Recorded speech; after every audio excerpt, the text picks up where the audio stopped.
I believe that the answer to most of our questions about extraterrestrial visitors lies in the ancient records of the Sumerians. The Sumerian civilization emerged in what is now Iraq about 6,000 years ago. They provided the basis for every great culture that followed them, starting with the Babylonians and Assyrians and on, up to our own modern society.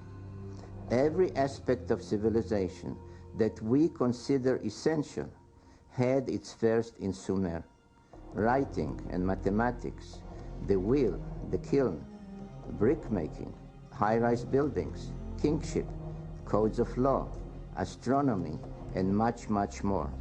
Many cultures struggled for centuries to advance and to develop. But the Sumerian civilization appeared almost overnight as if planted there. The Sumerians had detailed knowledge of the solar system thousands of years before modern astronomy. How could they have known? Most amazing was the Sumerian knowledge of astronomy. They knew of all the planets we know of today, described them in texts, and even depicted them correctly by location and size. The astronomer Copernicus is often said to be the first to prove that the planets orbited around the sun, and that Earth was one of those planets. That was in 1543. But the Sumerians said the same thing 5,500 years earlier.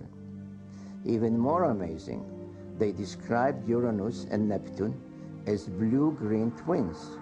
Modern science was unable to closely observe these planets until 1986 with the flyby mission of the Voyager probe that found them to be blue-green twins exactly as the Sumerians had described them thousands of years earlier.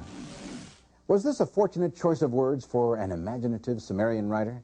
Or was it based on information from someone who had seen Uranus and Neptune at close range?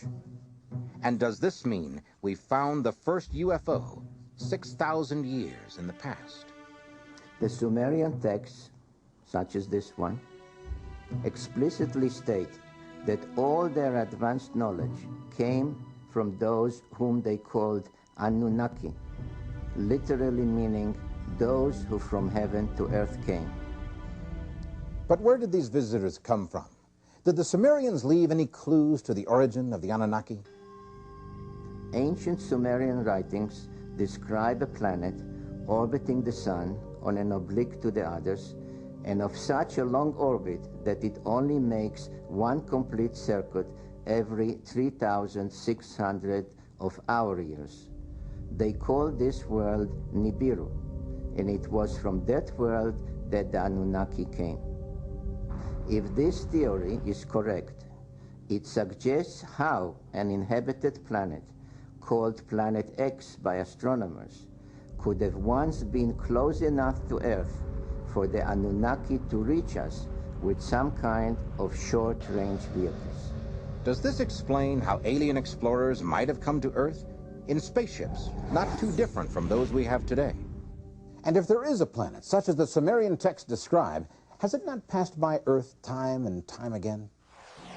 My study of history shows several time periods during which mankind